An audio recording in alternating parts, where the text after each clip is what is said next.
Good day everyone, welcome to my YouTube channel. My name is Peter Richardson. I am an economics tutor. My contact is there on the slide.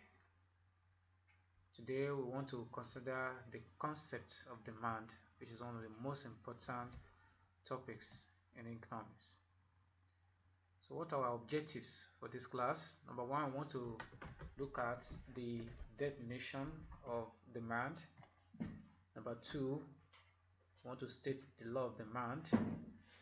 Number three, we want to look at the factors affecting demand. And lastly, we want to look at types of demand. So let's get into the core discussion by looking at the first definition, and that is the law of demand. The law of demand, the definition of the word demand states that the total amount of commodities that a consumer is both willing and able to pay for at alternative prices over a given period of time. Now there are two core elements you want to consider in this definition. That when we are talking about demand, a consumer who is demanding for a particular commodity has both the willingness and the ability to pay, and at alternative prices. Take note of that. The willingness and the ability to pay, and at alternative prices, because the prices of commodities or goods do change over time. And as highlighted in this picture or this image here, you see this man or this woman with a list in her hand wanting to buy some commodities. However, it's also very important to take note that there is a difference between effective demand and want in economics. But before we go into details on that aspect, let's look at these two images. Here we see a man and a woman. They are probably in the supermarket or in the shopping mall trying to demand for a commodity or the other. Now, before they could be able to buy anything here, they must have both the willingness and the ability to pay for it. And what they can be able to go home with at the end of the day will be determined by what they can be able to afford. Now, when it comes to the difference between effective demands and want, an effective demand is that type of demand that is backed up with two things. What are the two things? Number one, willingness, and number two is the ability. What about want on the other hand? Want is backed up with the desire or the willingness, but there is something missing, and that is the ability. So what differentiates want from effective demand is that effective demand has the ability supporting the willingness and the desire, whereby for want it doesn't have the ability. So with that, we can say a want is just a desire, not ability. And that is why this picture here is highlighting. If you look at this man, he might be desiring for this tomato, but because he does not have the power, it only becomes a want for him and not a desire. Not an effective demand. So now let's look at the law of demand, which is our second objective. The law of demand states that all things being equal, that is ceteris paribus, the lower the price, the higher the commodity demanded, and the higher the price, the lower the commodity demanded. Now, if you are to state the law of demand, you might choose to state it as follows: that all things being equal, the lower the price, the higher the commodity demanded, and vice versa. With that, you need not to mention the other aspects of the definition. And the law simply states that there is a negative relationship between price of a commodity and the demand for a commodity. And that is why you see this image highlighting that. That is, when price goes up in the market, because consumers are rational humans, they tend to demand for less of a commodity. However, if price falls, they tends to demand for more of a commodity. So it shows that there is a negative relationship that exists between price and demand for a particular goods or a commodity. Now, furthermore, on the law of demand is that this law of demand is otherwise known as the first law of demand and supply, because in economics we have 5 different laws of demand and supply, and as we go on in this class we are going to be able to learn about these 5 laws one after the other. But the first one we are considering is the law of demand, which states, as we have discussed, and this image also relates, that the higher the price, the lower the commodity demanded, and vice versa. So it shows that there is a negative relationship between demand and price. And that is why when you plot the graph, eventually it is sloped downward, as we are going to see eventually. Now let's consider our next objective, and that's to do with the factors affecting demand. What are these factors? Actually, in this class we are going to consider about 8 of them. The first and the most paramount factors that affect demand is price. As a matter of fact, it is the price that leads to the law of demand, as we can see in the image here. Now if you look at the image here, which discusses how price affects demand, that leads to the law of demand, is that a rise in price causes a fall in demand, and a fall in price causes a rise in demand. So there is a negative relationship there, and that's why you can see here that in the diagram, in the image here, you see that when price rises from 70 cents to $1.20, that commodity also fall from 75 units to 40 units. And that is why at $1.20, 40 units were demanded. At 90 cents, 55 units were demanded, and at 70 cents, 75 units were demanded. So of course you have 3 different coordinates here as highlighted. So by the time you join these 2 different coordinates together with the aid of a straight line, it will give you the demand curve, which slopes downward from right to left. So that is how price affects demand. As a matter of fact, price causes a movement along the demand curve. We are going to discuss more about that in our next video.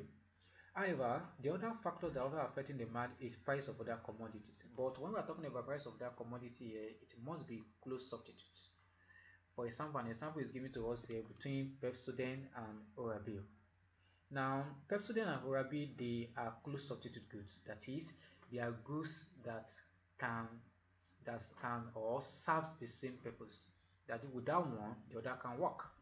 So in the market, if the price of Pepsodent rises and the price of Orabil remains the same, it is possible that rational humans or consumer will tend to buy more of Orabil and less of Pepsodent.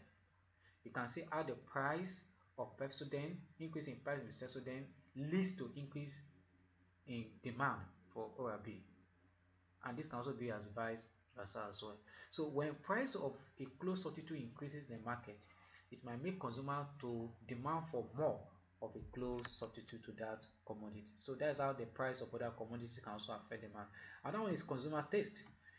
When we are talking about consumer taste here, the customer's taste will simply demand, or determine rather, how many of the commodities such a customer will demand for, or such a consumer will demand for.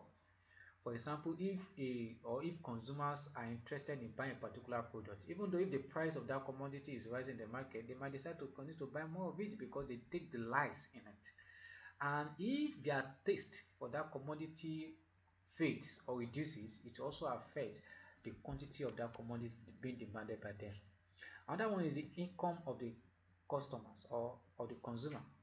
If the income of the consumer rises, they tend to buy more of such a commodity, whereby if their income falls, they tend to buy less of it. So we can therefore see that there is a positive relationship between income of the customers and the commodity being demanded. That is, when income rises, commodity also rises. But when income falls, commodity also fall.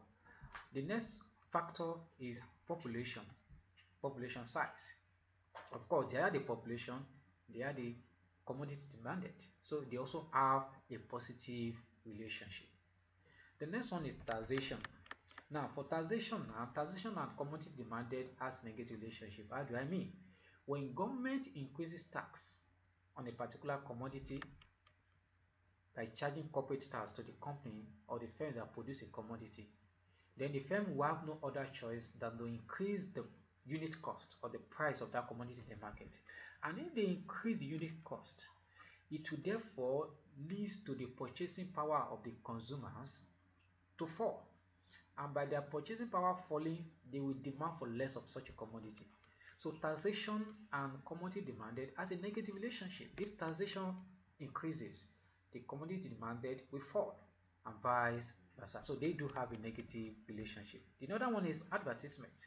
When companies advertise their products, make their product something that the customer will admire, the more they advertise it, the more they entice the consumers, the more the consumers are willing or they are convinced to use such a product. So which means that if advertisement is properly done, it can convince consumer to buy more even when they might not even need such a commodity because of this advertisement. That's the power of advertisement, the power of visual. So advertisement and commodity demanded also have a positive relationship.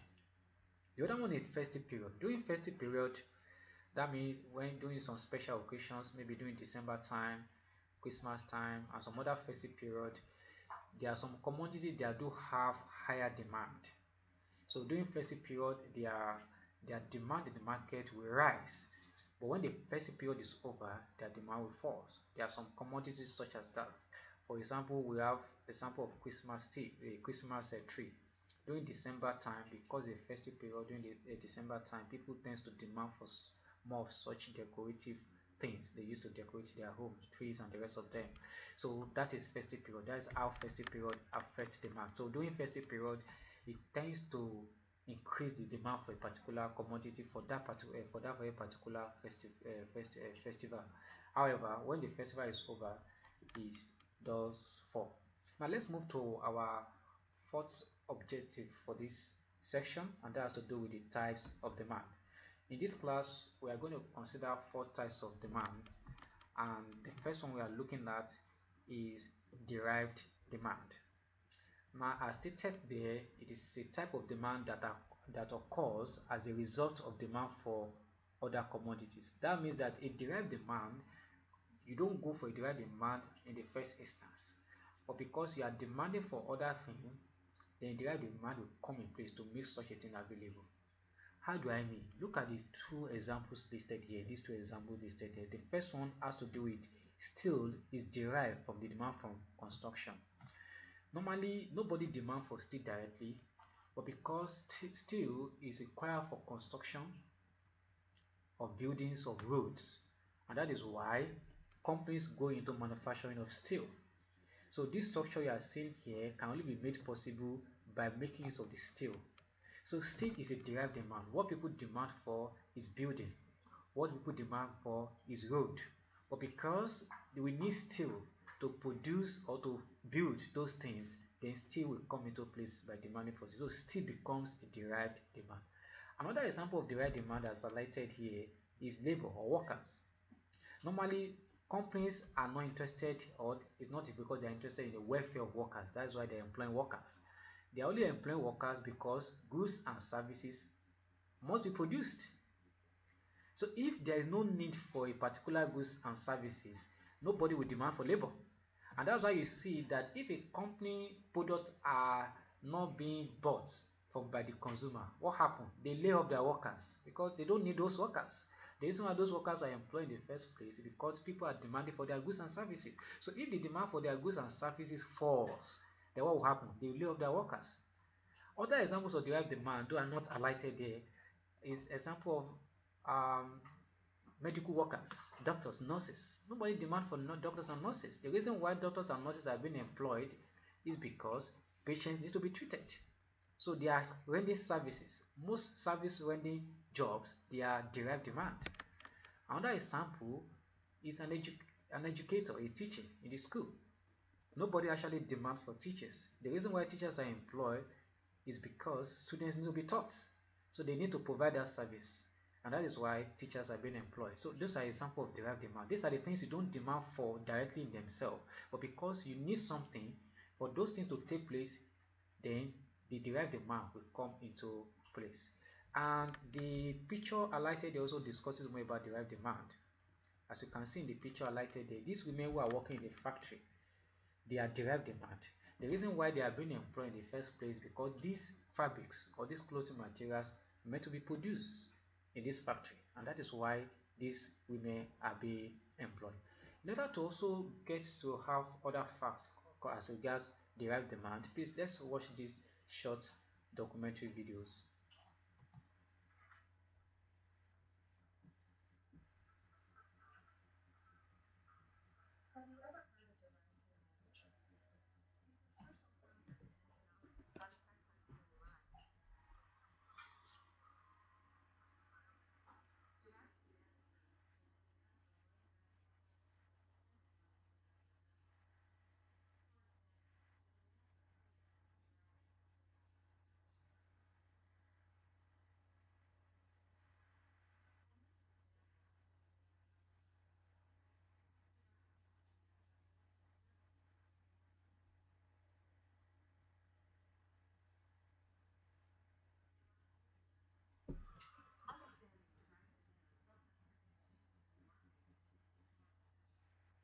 Thank you.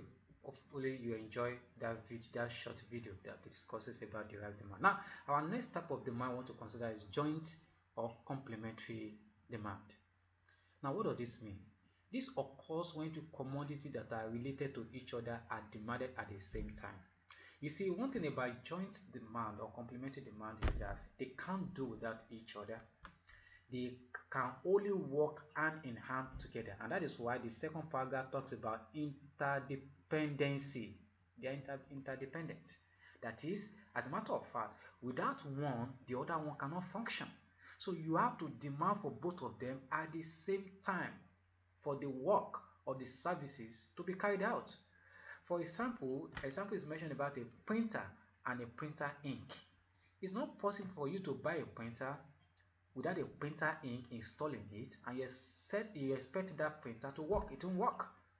So one thing about joint demand is that you must demand for them at the same time in order for the activity to be carried out. Look at other example highlighted in the image here. We have example of these two products A and B. For example, let's talk about loaves of bread and butter. Of course, it might be difficult for you to enjoy bread on its own without the application of butter on it. So both the bread and butter becomes a joint demand. That is, you have to buy the two of them together in order for you to enjoy it. We also have a racket here and a tennis ball. You cannot play a tennis ball without a racket. Both of them have to work hand in hand together. So they are a sample of joint demand. Another picture also that discusses about it, as I highlighted before, is what you are seeing on the screen there. There you are seeing a printer and a printer ink. If this printer ink is not applied or put in this printer, the printer is useless. So they must be both demand together at the same time. We also have in the second image here we have a gasoline and a car. You can imagine if a car does not have a gasoline, do you expect that car to run? No. So that means that for you to have a vehicle and for you to be able to run the vehicle successfully, you need the gas. You have to apply the gas in the vehicle. So that is a sample of joint or complementary demand. They are interdependent. They can't do without each other. They work hand in hand together. Now, our next type of demand is competitive demand. Competitive demands, unlike the one we've discussed, derived demand or joint demand, I will just finish discussing. Competitive demand, they are mostly goods that are substitutes to each other. That means goods that can serve the same purpose. It's goods that can serve the same purpose. In which, when you demand for more of one, you demand for less of others. Let's take for example, as mentioned here, tea and coffee. Both of them are beverages. If a community or in a family, for example, they are the type that likes taking coffee, what will happen to their consumption of tea? It will fall because these two are beverages. They are similar in their function. So if you demand for more of one, you demand for less of other. Those are known as competitive demand. The other example here is Tesla and BYD. Both of them, they are types of electric vehicles. If a country uses more of Tesla car, they use less of BYD cars. And as highlighted in the image here, in the next slide, here we see examples of a pictorial illustration of a Tesla and a BYD car. So they are both competitive demand. Also, you also look at the second picture there, you see fish and meat.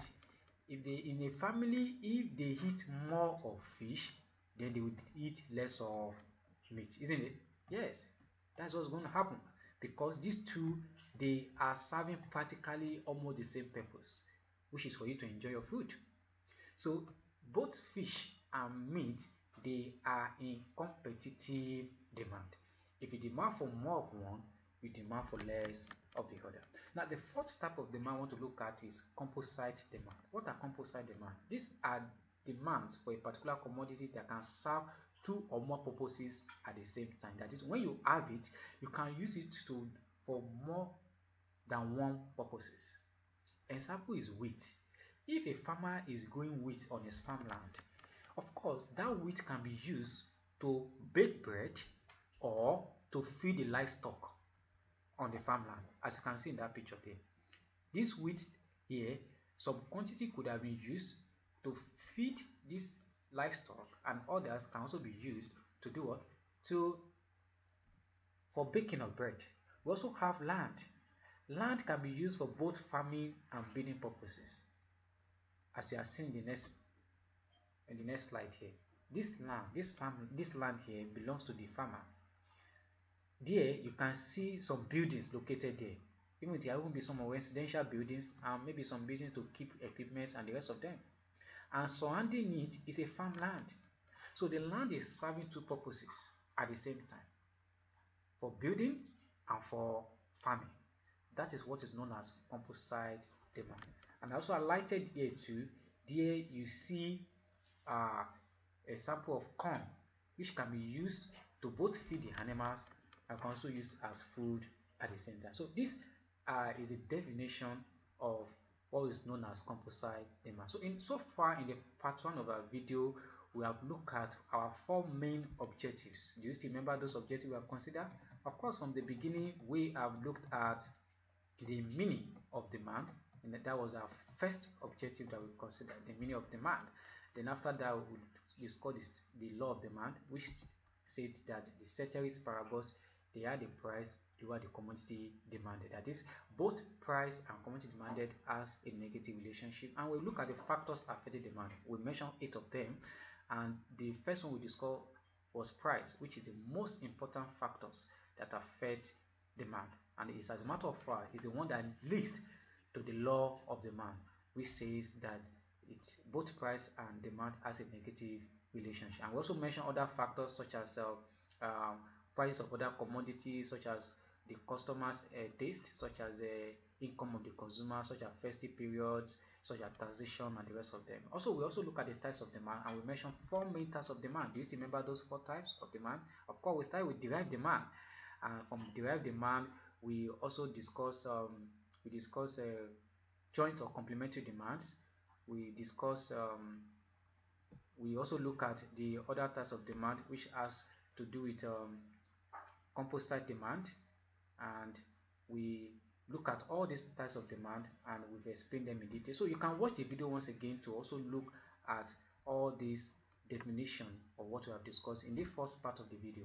So please look forward to my next video, when we are going to continue with the concept of demand, because there are still other aspects of demand that you need to know as student of economics, which will help you to do well in that subject area. So please subscribe to my YouTube channel and comment on the video. Let's know which area we can improve to ensure that we serve you better. Thank you very much.